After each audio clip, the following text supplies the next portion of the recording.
Hello, athletes. Welcome and thank you for tuning into the Coach Katie Danger podcast, recorded live from Omaha, Nebraska. I'm your host, Coach Katie Danger, U.S. Army veteran, fitness coach, and founder of Red H Nutrition. Here's a fact for you. 99% of us are not elite athletes. We're individuals from all backgrounds, juggling life's priorities, including jobs, our families, their needs, and trying to find time to take care of ourselves. Every single week when you tune in, I'll be discussing clear, concise, and actionable strategies you can use to get the most from your fitness, nutrition, and mindset so you can optimize your life without compromising your time. So athletes, settle in and get comfortable. I'm here to educate, inspire, empower, and entertain you to help you enjoy the unique fitness journey that you are on. Hey, athletes, Happy New Year. Welcome to episode number 45 of the Coach Katie Danger podcast. 3 hiking tips for beginners. I am so excited to share this episode and my time with you. It's a subject that's fairly new to me, but I've been getting a lot of practice and experience in it. And I'm talking about hiking and backpacking. Now, for the course of this episode, I'll kind of use the two interchangeably, but hiking is just when you go out on a hike, a trail, technical terrain, mountain, whatever, hiking. Backpacking is essentially hiking, but what you do is you end up finding a campsite and you camp outdoors. So it's primitive camping. You don't have a camper with you. You just have a tent, you pitch it, and hopefully you don't get rained on. So when I say it's fairly new to me, I actually started doing it during quarantine last year. After the gyms closed down, I needed to find a new hobby. So I decided I want to go camping or at least do something outdoors. During quarantine, everybody's sick and tired of being inside, but the thing is, growing up, I lived in a very suburban middle-class neighborhood. We didn't really do a lot of outdoorsy stuff. I played outside as a kid. I rode my bike, but it's in the neighborhood. It's not like in nature. It's not away from people and the hustle and bustle of life. So I really wanted to change that. I wanted some new experiences. So I bought a bunch of camping and hiking gear. I did a little research, and then I made a goal of, I think it was in April or it was March that I started doing all of this, that I wanted to have at least one true backpacking trip. But I want to get a lot of trail hiking in. So when I say backpacking trip, I wanted to park my car somewhere, hike into a campsite, pitch our tent, and then, do some additional hikes around the trails that are in the same park and campsite area. So that was my goal as of last year. Now, I'm definitely not an expert yet. There is still a lot more that I need to learn about the outdoors and enjoying them completely. But I've learned enough. And now I know what a beginner should know. And I want to share that with you. This is kind of like, whenever you start something, at least when I start a new hobby, I'm always like, I wish I knew now what I'm going to learn and save myself that time. So I'm hoping, what I'm getting at is that I'm going to share some things with you that my past self should have known that would have made a lot of this perhaps even easier. It has been a completely enjoyable experience, but if I can share these top 3 things that I've learned, I think it's going to make your time getting into a hobby even easier than it was for me, and a lot more enjoyable too. So before I share those 3 hiking tips with you, though, I want to tell you what I did over the new year. Sammy and we went hiking in Colorado. We decided that we needed to get away for a few days, so we drove to Colorado and we did some hiking. We've never done any of our hiking trips in Colorado yet. I got to be honest, the elevation kind of makes me nervous, and I'll tell you why. I'm going to get into a story later of our first attempt at doing hiking and backpacking, and then 5 years later, how we're here now. But anyway, I'm not going to digress much. We wanted to go hiking. So we went to Colorado and we want to plan our first 14er, but we don't just want to go to Colorado and do a 14er. Now, for those who don't know or who are listening and don't know, a 14er is a mountain whose peak at least reaches 14,000 feet. So hence the 14er. Now for me, since I've been hiking and backpacking for about a year now, that 14er, it's like a notch on your belt. It's like on your bucket list. It's something that people who enjoy this hobby want to do. There's obviously more technical terrain and bigger notches on the belt, right? But a 14er is like, this is that first trophy in your trophy case. So the process in this whole preparation is very exciting, but we want to do it right. So that's what I did over the New Year's. We went hiking, and that's kind of how the genesis of this episode started, which I'll also tell you more about. But something that's coming up in my future is I plan to do another juice fast. And in a few weeks, I'm going to be doing another 3-day juice fast. I've already done a juice fast before. I've done 3 whole days of not eating, just drinking juice. And if you want to listen to that experience, just go back to episode number 17, and it's appropriately titled, What Happens When You Don't Eat for 3 Days? The first juice fast for me, it was life-changing. I went 3 whole days without eating any solid foods. Actually, it was about 84 hours total. I've suggested it to a few people now, and I'm really looking forward to seeing how it's going to be different or better the next time that I do this. I'm not sure what I'm going to learn, but I know that I'm going to get something valuable out of it. The last time, what I learned that was so life-changing is hunger is not an emergency. So I was one of those people who got hangry. And I know that we probably all get hangry, but like I got hangry, right? I mean, you think of somebody turning into Mr. Hyde or a gremlin after they've got water on them or eaten after midnight or whatever. That's hanger to me, right? Go from nice to monster. So that's what I learned from my first juice fast. Absolutely life-changing. If you haven't done one already, highly recommend it. Listen to my experience in the first time I did it, episode number 17. Really recommend it. So this time I'm also going to do all of my juices. They're going to be pre-made. I'm just going to have them delivered to me. Luckily, I am not in a position where I need to make all my juices. So I'm going to do a Saturday, Sunday, and Monday timeframe, 3 whole days again. I will let you know exactly how it goes. So wish me luck. So let's get to the heart of the episode, right? What this is all about. The 3 hiking tips for beginners. So if you want to get into a new hobby this year, I really think hiking and backpacking, whether you want to stay outdoors or not, or if you just want to hike for distance, like it's so much fun. It is so cathartic. I mentioned I grew up in a suburban middle-class neighborhood. There was houses on all sides of us. I lived in a city. Mind you, Norfolk, Nebraska was only 21,000 people at the time, but it still wasn't the outdoors, right? It wasn't a log cabin. I didn't get to see deer in my backyard. So when forced to have a new hobby, hiking and backpacking worked for me. And if you're looking for something different to get into, try it. I mean, you get outdoors, you get to breathe fresh air, you just get to be alone with your thoughts and maybe another human if you want to share your time with them. Now, I mentioned at the beginning that we went hiking in Colorado over the New Year holiday. Well, one of the things we did is we went on a group hike with a few other couples. One couple who was with us, they were from Miami, and they asked me a really good question. Sammy and I, even though, like I said, we are not that experienced, we only have a year under our belts, we were still the most experienced people in this group. And so we got some questions, and this particular couple asked us, they wondered what I would tell a beginner. Did I have any beginner tips for them? And, I'd never prepared anything prior to that, but 3 things came to my mind.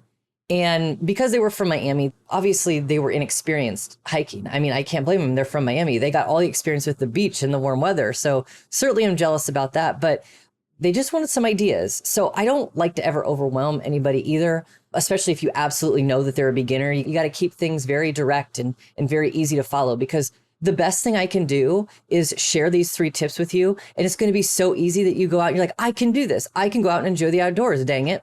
And that's what I want it to be. And that's what I want it to be for them. So I stuck to my top 3 tips. And these are easy ways any beginner can get off the couch and into their wilderness and feel confident and have fun while doing it. Confident and having fun. 2 keys right there, to be confident and to have fun. And yes, you can have them both. So here are the 3 best of my tips. If you want to go hiking and you actually want to enjoy the challenges, the terrain, the elevation, and the time outdoors provides you. Number 1, get yourself a good pair of boots and break them in before you go. So I got my boots on Zappos. I believe that they're just a pair of Columbia hiking boots. They're not work boots. They're not steel toe boots or anything. They're actually very light. I did not try them on before I bought them, but on Zappos, I love the return policy. So I didn't feel any hesitation on reading some reviews, finding what I like. Personally, I know what I like in a tennis shoe. So here's what I would say. When you're choosing a boot, try to choose the same things you like in a tennis shoe. Okay. Do you like, do you have a neutral gait pattern? Do you pronate? Do you supinate? Are you a heel striker? Things like that. Then you want to get a boot that kind of matches the same way that you would buy a running shoe. So I like a light shoe, and I like a shoe that is fairly neutral. So I wanted to find a boot that was also fairly neutral, which means it didn't, have a specific heel arch or anything like that.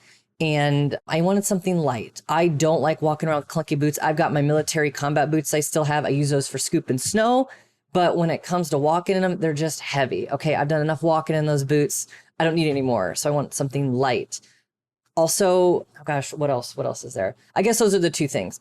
Try to get something that matches what your running shoe would imitate.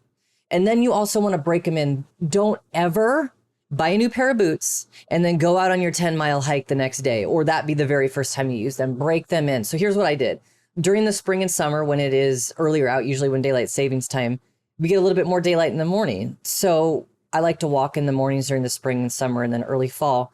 And instead of using my running shoes, I wore my boots. And I looked kind of silly because I'm wearing my boots with shorts, but come on, like anybody with half a brain knows that you're walking to break those things in. And second, it will save you so much time. One, you'll know if the boots are for you, but two, they're going to be so comfortable the first time you go out. You don't want to be worrying about your feet when you're walking, when you're out there. You want to be enjoying yourself. So getting a good pair of boots, breaking them in, that is the number one. That's one of the ways that you can get out there and be confident and enjoy your hike. Boots. Hey, how's your current training program? One of the most underrated ways to train is body weight movements, squats, push-ups, pull-ups. Anything without a barbell and just using your body as a resistance is a body weight movement. Because of their importance, I created the Bodyweight Muscles training program, and the program consists of bodyweight workouts that anyone can do anywhere, because you don't need a barbell or a gym to do these workouts. And the best part is the entire program is free, and you can get your copy at bodyweightmuscles.com. So head on over to bodyweightmuscles.com after this podcast is over, download the program, and start adding bodyweight workouts to your routine so you can build real functional strength. Number 2, walking poles. Not a walking stick, walking poles. So you're gonna have one on each side. And the reason for that is the way physiology works, the way anatomy works. You wanna be in sync, and it's just like really any good gait pattern. There has to be a give and a take equally on each side. So that's why I say poles, not a walking stick, because it just promotes that symmetry and efficient movement. So poles, I did not use them at first. Sammy had a pair, but I didn't think I needed them. I mean, I guess I never really asked her why she was using them. I was like, no, I don't need poles, right? I've bought everything else. Don't need them. I can walk on my own 2 feet. I guess maybe there's a little bit of ego involved, but we did a trail one day and we were testing some more elevation and distance. So this was a little bit higher and steeper and had some more distance than we've tried. So we were doing this. I just got tired. Oh my gosh, I got so tired. I was very humbled, and I noticed that she was not very tired. And she said, hey, do you want to check these poles out and see if they help you out? I'm like, okay, sure, fine, whatever. So I used the poles and I started walking, and oh my gosh, it only took a couple hundred meters, but I was feeling what a difference they made. They help your body with movement and they help you use energy more effectively. They're great for hikes that get longer and the terrain becomes more difficult, because you can kind of also use them as a guide. You know, is the rock stable? Can you step up on there? There have been times where I've slipped and I've had my pole there and I've been able to have another point of contact, right? Instead of just my 2 feet, now I've got 4. So I just really feel a lot more in control, especially as the terrain has gotten more difficult and technical.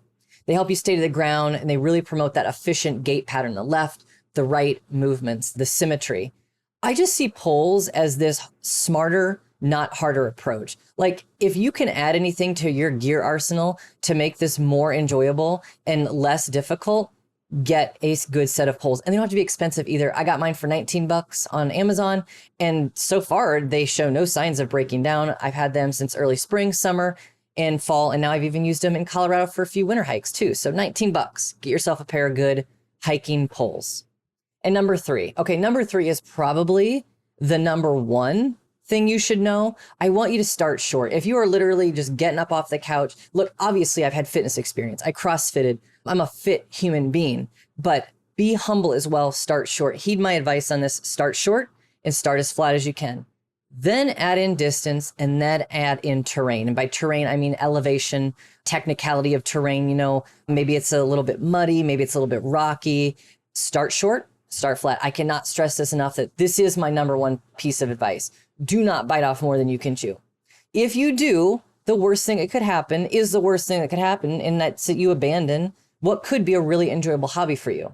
So I want to tell you a story about this and why I say start short, be humble. Don't think just because you're a super fit person in your gym or you can lift 500 pounds or whatever, that you can just dive into the deep end. 5 years ago, Sammy and I, we went up to Rocky Mountain National Park. We drove 11 hours that day. We drove from Omaha all the way up to Estes Park, and then a little bit north there is the Rocky Mountain National Park. 11 hours. We had our campsite picked out, and we were going to go on a long hike after we offloaded all of our gear at our site. And I want to reiterate, and I want to stress that we drove 11 hours. We're now at elevation. Rocky Mountain, I'm not quite sure, but that's at like 10,000, 11,000 plus feet of elevation. So we drove 11 hours. We're now at elevation, and we hadn't ever done anything in elevation before. The only fitness experience I had was lifting weights and CrossFitting. Okay, so this is where that, like, if you think you're in good enough shape and then you go up to elevation, it's going to humble you. So we get our stuff unloaded and we found a 3-mile trail and we thought, hey, no big, it's just 3 miles, right? Oh my God, you guys, it crushed us. It crushed us so hard. I cannot remember anything ever being that hard and humbling before. And it was just so not enjoyable. It was awful. I hated it. We did it. We did it. We got back to our campsite and we were just like, that was so awful. I never want to do it again. So we didn't. We did not go back out on a hike for the entire 3 days we were there because that first one was so freaking awful. So here we were in the middle of nowhere. We got this beautiful scenery everywhere, the rushing water, the babbling brooks, all that stuff. And we were miserable and we never wanted to come back because we were just like, let's go all in. It did not work for us. We weren't smart about our plan. We didn't have a plan. I think we both thought that we were like fit enough to do this, but you add in that 11-hour car ride, you add in the elevation. Let me just summarize it. We didn't go on another hike for 5 years. So start small.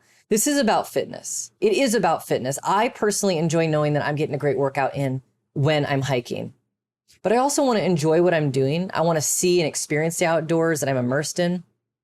I like to walk, I like to get my clip on, but I also like to look around, and it's hard to enjoy the environment when you can't breathe and you're stiff from an 11-hour car ride. And now you're fighting with your equally frustrated and exhausted spouse. So don't do what we did. Start small, start flat. This time around, we started small, we started flat, and we've been adding things in, and it's been such a good experience, such a good experience. Now, as you progress and you start adding a distance, you'll find that you're going to need to start carrying some things with you, right? You're going to need some food, some snacks, some extra water bottle. Always make sure you have a good utility knife on you. You're going to have to find a good rucksack or a small backpack. And now, depending on how long you're going to go, or if you're going to go camping during this adventure of yours, it's going to determine how big of a ruck that you'll need. Most of these rucks that you'll see online, backpacks, rucksack, whatever you want to call it, they're measured in liters. So you'll have to kind of look around. I got a large one. I got it off Amazon, and I don't carry that one all the time. I have a smaller one. So if we go on a shorter hike and we know that we're not going to be, camping, I don't bring, the whole kitchen sink, right? But my larger one, I carry my little mini stove, some food in it, extra water, a tent, pillow, sleeping bag, things like that. So I would say if you're just starting out, just get yourself a smaller ruck, a smaller one to start. It could even be a backpack that you have now that you use for school or your kids have, right? Something really simple. But I really like to have a few things with me, some snacks, my water, and a knife. Those are really like 3 must-haves. And I'm going to put all these recommendations of mine, I'm going to put all of the gear that I've purchased and what's worked for me in the show notes. So if you're looking to just make your starter kit and you trust my advice, you can start where I did. And everything I have, I still have. Now, there was stuff I bought that I returned because it just didn't work out for me. I didn't like it. So I'll share with you everything that has worked for me and that I have used in my adventures as well. So one of my favorite things to do when I backpack is make food. I love these freeze-dried meals. And I want to give you just a hint of advice. I really enjoyed this in the military when we get hot meals out in the field when we were working. But the freeze-dried egg scramble, if you can find that, it's a Mountain House brand. Freeze-dried egg scramble. It is so good. I love it. In fact, a couple months ago, we had the power go out for a day and I pulled out my little stove, my little gas canister, and I made a freeze-dried breakfast for us. And hey, it all worked out, right? So anyway, that's always fun. I just like sharing that little aside there. Let me tell you about the best place to find where to go. I always go to find my trails and I read user reviews at alltrails.com. They also have an app, and you can use it to record your experiences there as well. So you can plan your trip. You can create different lists of trails you want to try, in states or areas or based on difficulty. I just like it. All Trails is the best. So you can go to alltrails.com or you can go to the App Store, Google Play Store, and just check out All Trails. I use that for pretty much everything. Athletes, I really hope that you're able to take this advice and get outdoors and experience what nature has to offer if that's what you're interested in. I'm really enjoying this new addition to my fitness life. I love lifting weights. I love being competitive. I like looking ripped and burning fat and doing all that competitive fitness stuff. But I really also like getting out in the outdoors and just decompressing. The vibe outside is just so different than it is in the gym, and I highly recommend it. So before I sign off with you, though, I want to share a little bit more about how I've made my fitness experience while hiking more enjoyable. And that's because I use my supplements. I use Reddish Nutrition's Apex O2. What Apex O2 does is it's got beetroot powder and it helps with oxygen and blood flow. So I'm going to get the capacity to hold more oxygen, improve my blood flow, which makes that hiking, especially at elevation, even easier. I also take 3,200 milligrams of beta-alanine about 30 minutes before, so I can mitigate the effects of that long, slow distance endurance training. make no mistake that you're going to be at a low aerobic heart rate when you're doing your hikes. And your recovery from this exercise is important too. So it may be enjoyable, it may be fun, but it is exercise and it is really, really good for your body too. So if you can mitigate some of the effects of that long, slow distance endurance training, which does have an effect on your muscular tissue, you can be sore if you're testing a new distance. You can be sore if you're testing a new elevation. And the very first time you do this. So this is exercise and you can prepare for the work with supplements. And that's what I do. I use Apex O2 to help with my oxygen capacity, and breathing is so much easier. And then I always take my beta alanine because I know that's going to help my recovery and just make everything more enjoyable. I'm going to be able to do and hike harder and faster if that's what I wanted to do. And I'm going to be able to recover faster as well. So remember, the cool thing as a listener of this very podcast is you can get 30% off of your first order at redhnutrition.com with the coupon code Coach Katie Danger. That's all one word, Coach Katie Danger. So head on over to redhnutrition.com, load up on your supplements, make sure you put in Apex O2 in your cart, and you'll save 30% with code Coach Katie Danger. Athletes, thank you so much for joining me again this week. Let me know if you have any questions on how to best prep for your hike or make your outdoors more enjoyable. I hope that you found these 3 beginner tips useful. And if you got any questions, you always know how to reach me, Katie at CoachKatieDanger.com. I hope you find some time to get some fresh air. Thank you so much. This is episode number 45. For now, though, this is Coach Katie D. Over and out. This is thepodcastfactory.com.